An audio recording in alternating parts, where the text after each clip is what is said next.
What's good, y'all? It's your girl, Daiya Tene, Code Orange Live. We're back with another interview. Today's guests, we have a Cuse football defensive standout, Devin Grant. Let's make some noise for our guest today. I appreciate you. How you doing? I'm good. How you about yourself? I'm good. Glad to have you here. I appreciate y'all for having me. For sure. Let's start with, before we start the interview, you told me you're coming from practice. Yes, ma'am. That's crazy to me because you guys just had a game yesterday. So just take me through what is like the 48-hour schedule, because right now you guys are kind of in the thick of it as far as your season goes. Like, what is the 48-hour schedule of kind of your athletic day-to-day? All right, so I'll give y'all the rundown from game Saturday. I'll give y'all a rundown of our travel and stuff. So we'll have Friday. Friday we'll travel. We'll be there about 8 o'clock in the morning, go to the facility.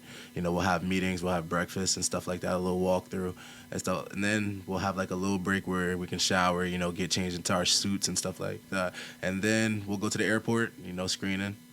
Then get to the airport. I think the flight was 3 hours, 3.5 hours, something like that. Mm-hmm. So take the flight. We get there, get off the plane.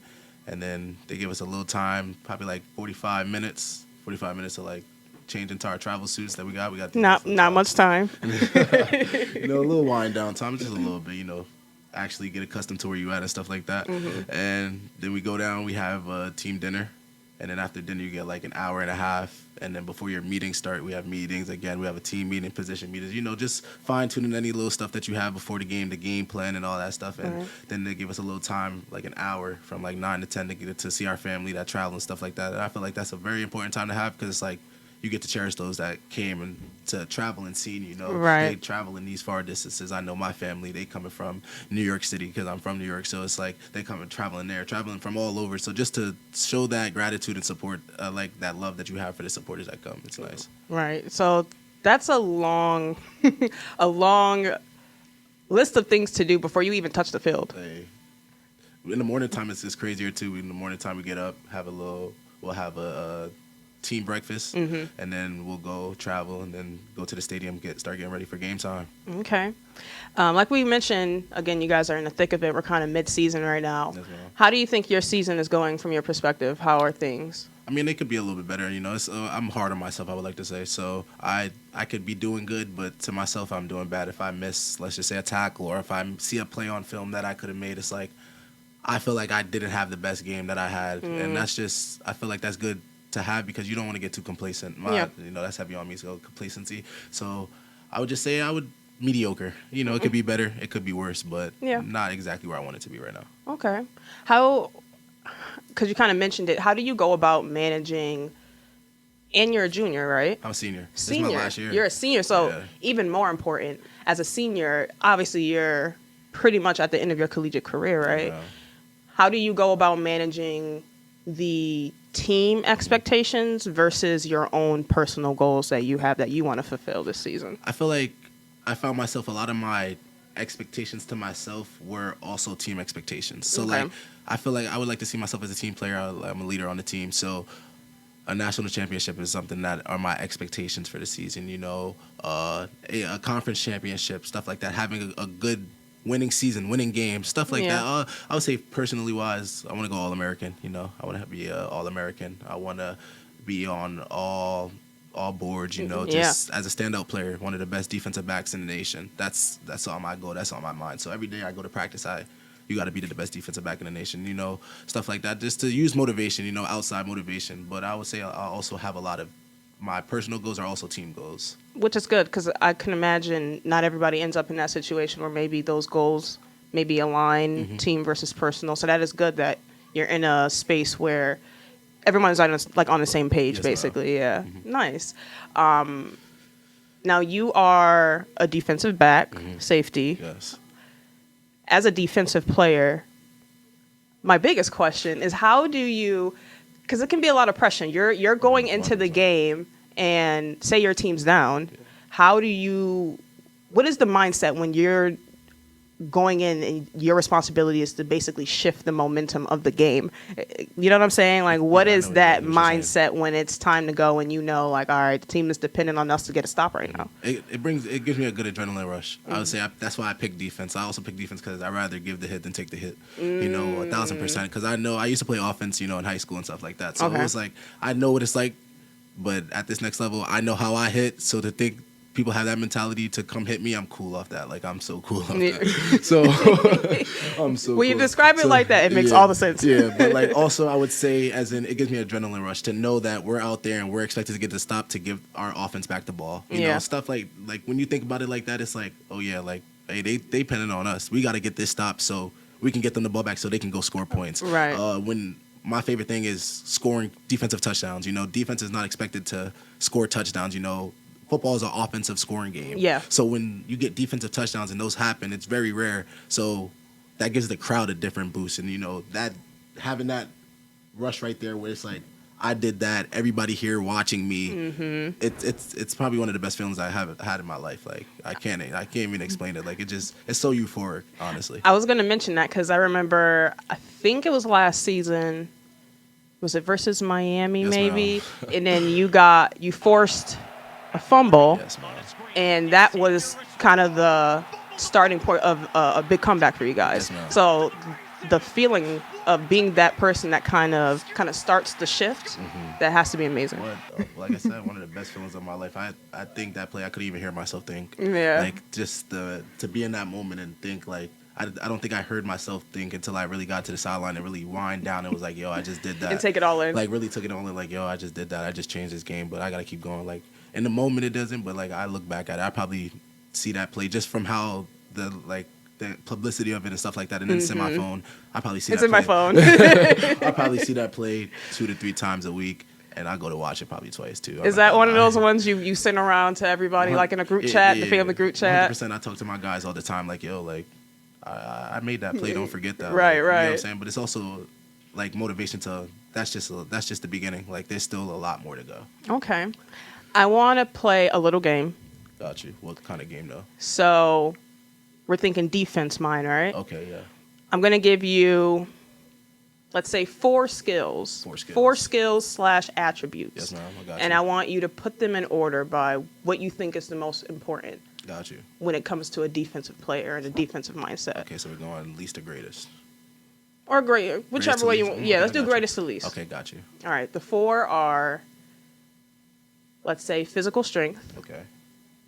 Discipline. Discipline, okay.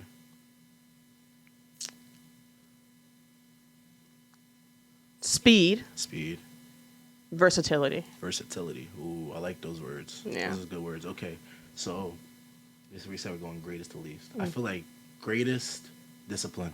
Okay. I feel like that's number one. I feel like you have to have discipline in anything. Discipline is not only just on the field, it's off the field too. So I feel like that's just a heavy one to have, because if I'm not doing my job, 10 other people are relying on me to do my job. So if I don't do my job, and if I'm undisciplined to, let's just say I have to hold the outside and not go inside, I'm messing up 10 other people because they're expecting me to do that one job. So I feel like discipline is definitely that high one, or just as in, I'm a defensive back, you get a ball called on you. I don't like to get ball called on me, but if you get a ball called on you, that you have to have the discipline to, what's next mindset? Next play. What next play? You can't be thinking about that. And that's something I found in my career developing. So I would say discipline number one. You said versatility, speed, and power.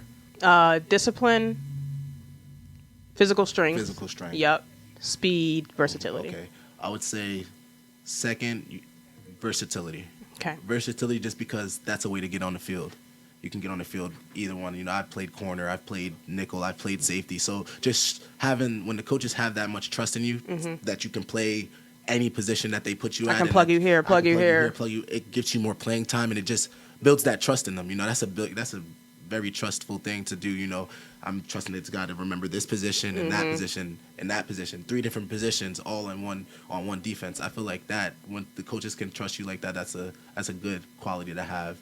We're gonna go speed. Okay. I'm gonna go speed because as much as I want to say physical strength, I feel like speed is changing the game now. Okay. There's guys my height, 6'4", running 4 threes and 4 twos. Like, so you get what I'm saying? Like, I can't just be out there. People be like, you're tall, so that means you get right.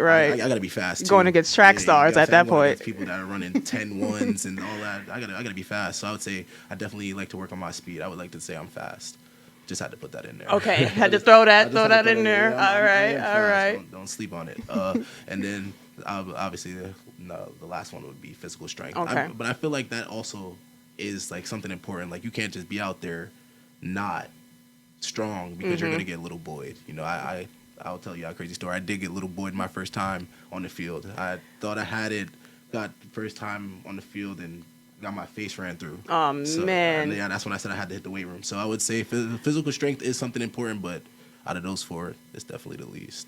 I like your approach to it because it almost sounds like it's more the mental things 100%. that are more important than, I guess, those physical assets you already have, I guess. I would say the game of football is, if I can compare it, I would say it's like 60, 70% mental and 30% like physical. Like, okay. You can have those, like, of course, physicality, like all those physical traits, like you can make up for a lot of stuff, but if you don't have a good mental going into the game, like, football is a very mental thing. Like I said, you're going to get scored on, you're going to get hit hard, you're going to mess up something.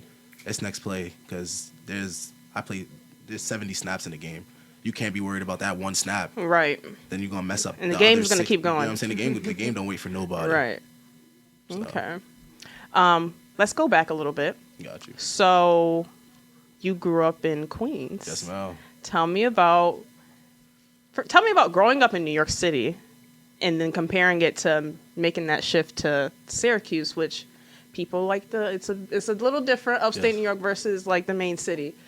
So yeah, tell me about first growing up in Queens, and then kind of the difference between that big city and then coming to upstate New York. So, growing up in Queens, you know, New York City is very congested and stuff like that. So it's congested, but it's fun. It's fun. Growing up, it was just going out with my friends, playing basketball. I mean, I played 3 sports growing up, so I mean, I really didn't have time to do all of this and that. My parents made sure they kept me on track. Kept you active. And I gotta shout them out for that because 100%, like, just seeing where this generation's at nowadays, just it goes unseen in the moment, but now seeing it, like, I thank them so much because I was in 3. I played basketball, football, baseball. So as soon as I got a football, it was time for basketball. As soon as I got a basketball, it was time for baseball. Like, there wasn't no time to do all that extra stuff that you see. So I would say it was fun though. Like, but playing football in New York City, the recruiting's not as good. Like, okay, that surprises me. It's not basketball. People see New York City as a basketball state. True. I was talking to I had my barber the other day, and he was telling me like, yo, when he heard from New York City, he was like, I'm down there and I barely see football fields. So it's like, that's interesting. Now that you say that, yeah, exactly. So like, coming out of New York City, it made it another chip on my shoulder to like, I want to be one of those that make it. Like, hey, we're not looked at as a football state, but I want to be known as he made it from New York City. Like, he came out of there, you know. Right. I mean, I got a couple of my guys that we have that chip on our shoulder that, yo, we made it to like where people said that we wasn't gonna make it, stuff like that. But I would say growing up, like I said, it was congested, but it was always something to do. You know, food spots. We got some of the best food. I'll stamp that. I'll agree with that. Yes, we got some of the best food options and just like different varieties of it. Got the worst traffic, but it's okay. 100%, 1,000%. It take you 40 minutes to get to them food spots, but I bet you once you get there, it was worth it. You'll enjoy it, right? You know what I'm saying? So like, it's hit or miss. But okay. Growing up there and then coming to my previous school, not to talk about it, but it was Buffalo. So going there, I went to Buffalo, and it was nice. It was another city, but nothing's like New York City. It's more, I would say, urban and stuff like that. You know, it's not as congested and all of that.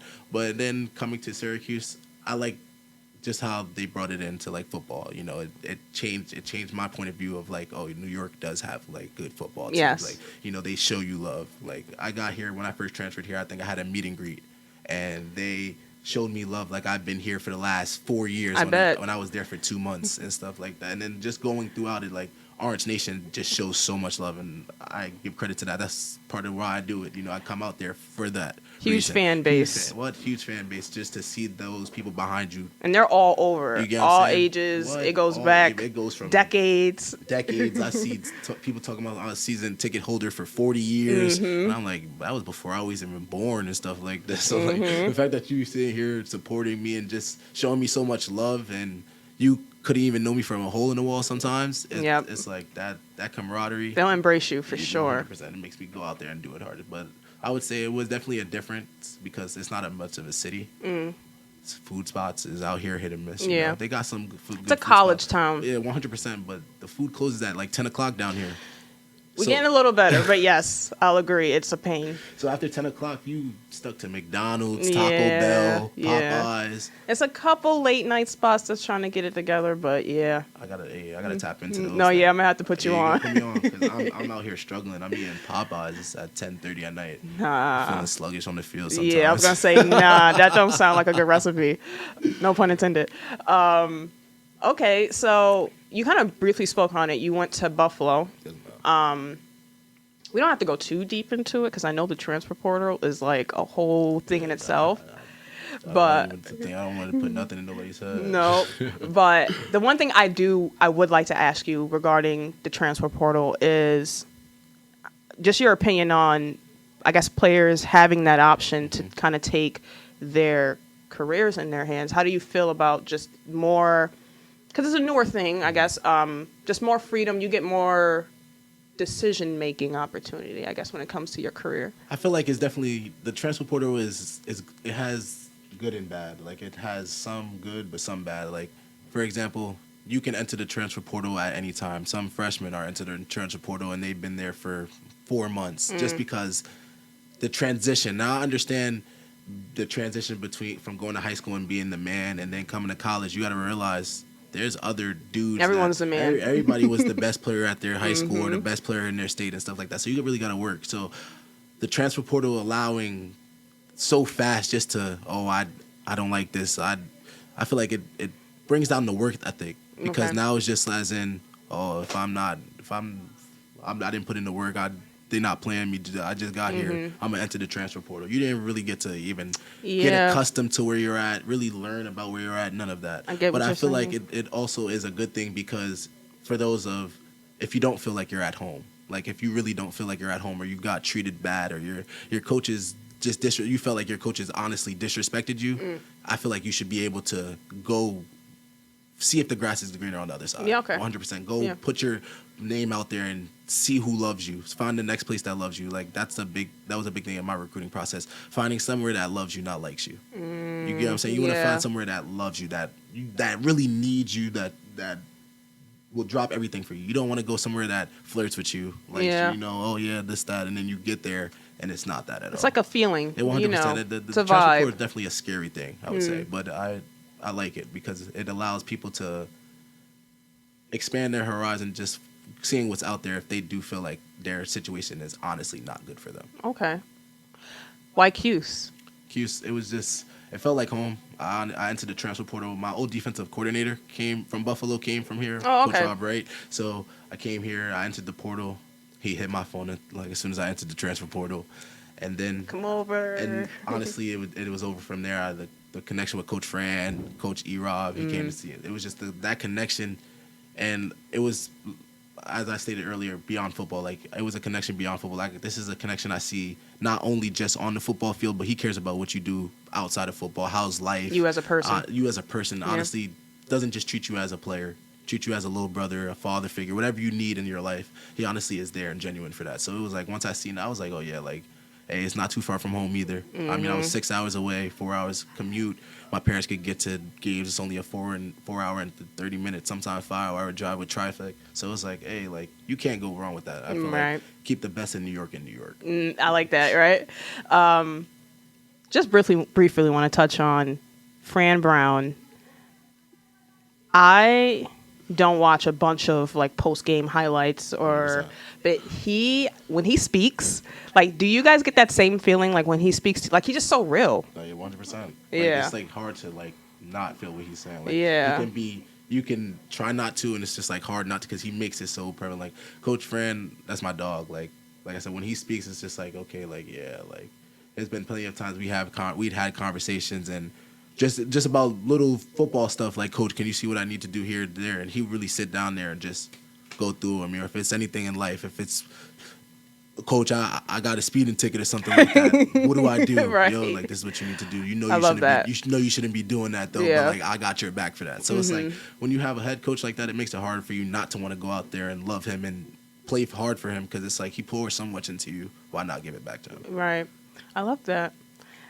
Talk to me about Syracuse itself. What about, was there any big surprise or any shock that you had, whether it's the school or just the city itself when you first got here? It definitely, I would say the campus. I didn't know the campus is that big. Huge. I walked on campus and I was like, oh, snap, like this looked like I'm in one of those movies. It's huge. Like I was like, oh, okay, like this real life, college life, stuff like that. And like I said, just Orange Nation and just the community that it brings, like seeing that, it was just like, oh my goodness, like you guys are so welcoming and everybody here just so nice and all of that. It was like, oh, okay, like not to say they wasn't nice in Buff, but like they really overly nice here. It's like, a pride thing too. Yeah, it was overly nice, and it's like seeing how much that Block S like means. Like I'll be wearing Syracuse just to go run food, and you go to Syracuse, you go there, you go there, or like you play anything. It's just like that Block S brings so many just like connections. Like I've connected with so many people that I never even knew about it. I took a Maymester in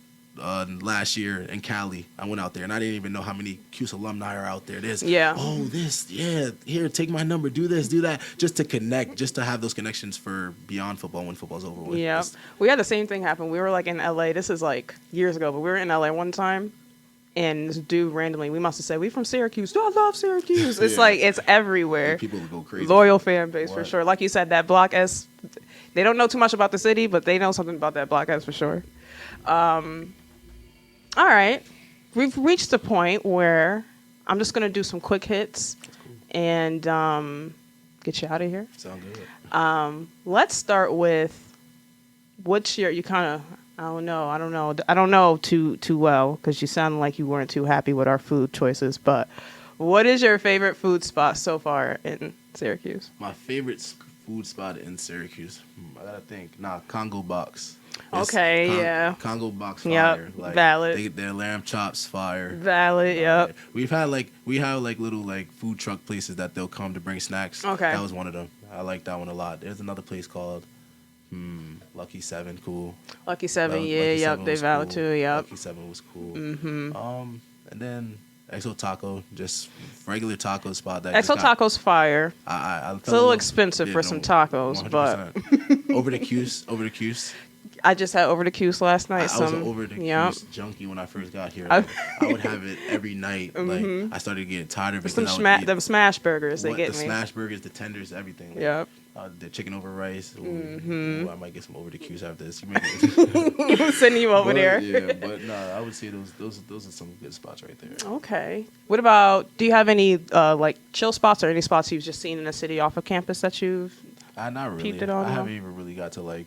It's all work. It's all work. I like it. Like I don't really see off campus. I'm done at 9 o'clock. So by the time I'm done, everything about to close. It's time for bed anyway. Time right. to take a shower, lay, and then watch some film and go to sleep. Okay, I like that though. Maybe play a little 2K. I play a little 2K. Little 2K. So you're a gamer. 100%. You be on Twitch and all that? No. I'm going to. Okay. Stay tuned for that. That's 100%. I'm thinking about becoming a streamer because why not just have a platform and just have fun on the game like in my spare time? Why not, right? Yeah. What about your favorite on the field Cuse moment? Favorite on the field Cuse moment. That Miami moment. 100%. Like 1,000%. It was just to take it in, fans rushing the field, know you made a play that changed the game, and just going out on a bang. Like that was our last regular season game before our bowl game. Oh wow, okay. We knew stakes were super high. We knew we spoiled them going to the playoffs too. It was just a great feeling. Yeah. Rained on their parade a little bit. 100%. Yeah, best feeling. What is your favorite song currently to go out to the field, or what's the song that's getting you ready when it's go time? Go time. My favorite. I listen to a lot of Rod. I know people may take that as like that's crazy. That is a little crazy. I listen to Rod. Rod, my favorite artist. I don't know. Okay. People say he's sad, but I really feel like what he's saying really be talking. Like he really be talking. He do. That's what I'm saying. If you really like listen, he talking about stuff that he going through. So like it's not. If you think that's sad, then I mean yeah, but that's what he go through. So I feel like I listen to Shooting Stars. That's my top song by him though. Okay. Shooting Star by him. But I listen to all different. I listen to some Young Boy. some Hurricane Wisdom. Hurricane Wisdom's tough. You get what I'm saying? I got Yeah. a good variety of different type of music I listen to, so it's like I can't put. But Shooting Star, I got to make sure that and Long Journey by Rod Wave. I got to make sure I play those two before game. Who's the player in the locker room that should not get the aux? Should not get the aux. Ooh. Not to put you under pressure. The person that should not get the aux. I don't know. Who should not get the aux? That you put me on the spot with that one. I'm really trying to think like who gonna get on the mic and play some BS.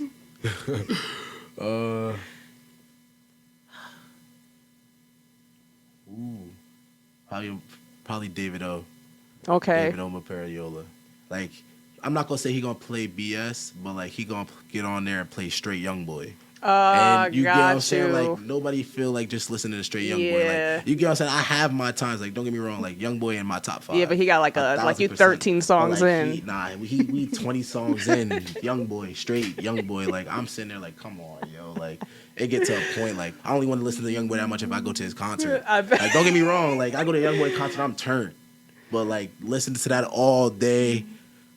Nah, then he'll get on there and play some Maryland stuff. And got you. Yeah, you know he playing the local. He's either young boy or like his local city. Yeah, I see. But I mess with some Maryland people. I don't want people to think I'm. Oh yeah, on yeah. We're not hating on Maryland. You know what I'm saying? 100%. Like there's some tough Maryland rappers, but you gotta add a different like type of genre, a different variety of music taste. Cause you get what I'm saying? Yeah, the spectrum is kind of you gotta widen it a little bit. Yeah, different.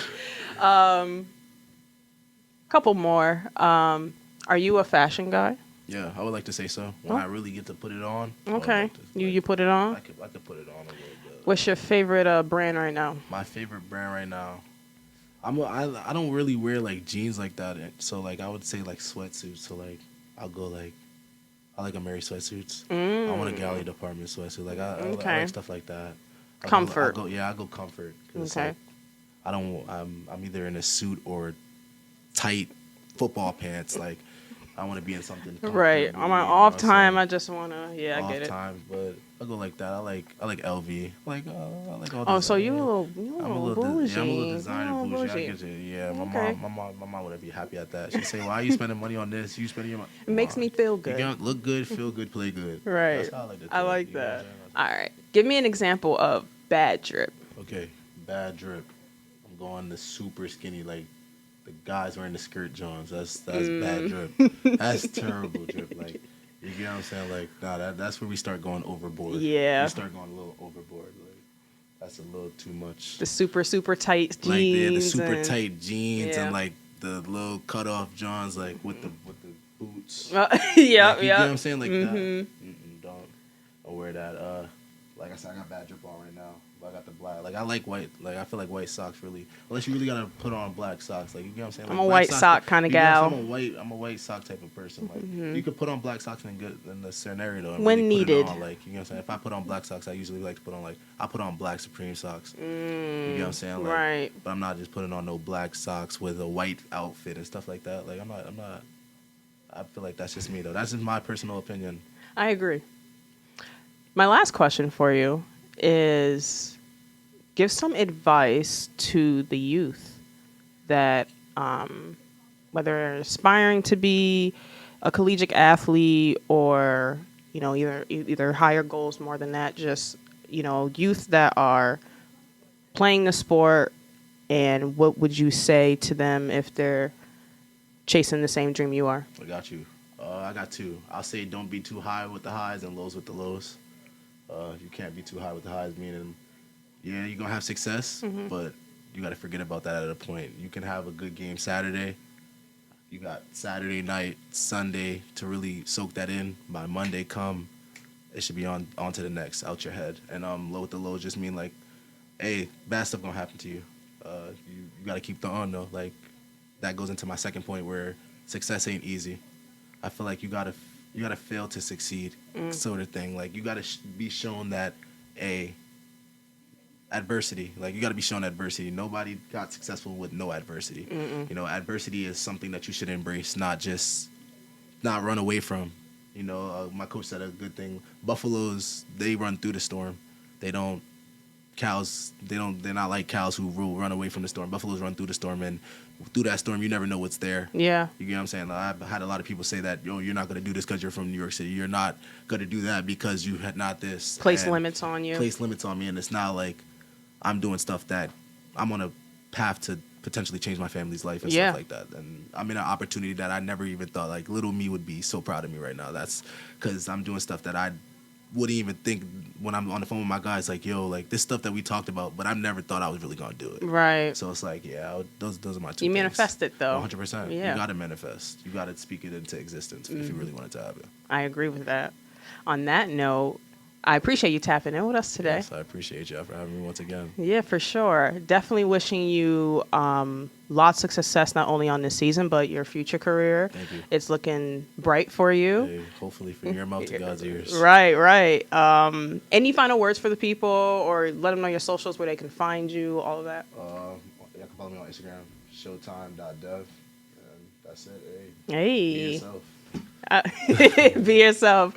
That's Daiya Tene, Code Orange Live. It's a wrap. Make sure you guys follow, like, subscribe, all that on all socials. We out of here. We out of here.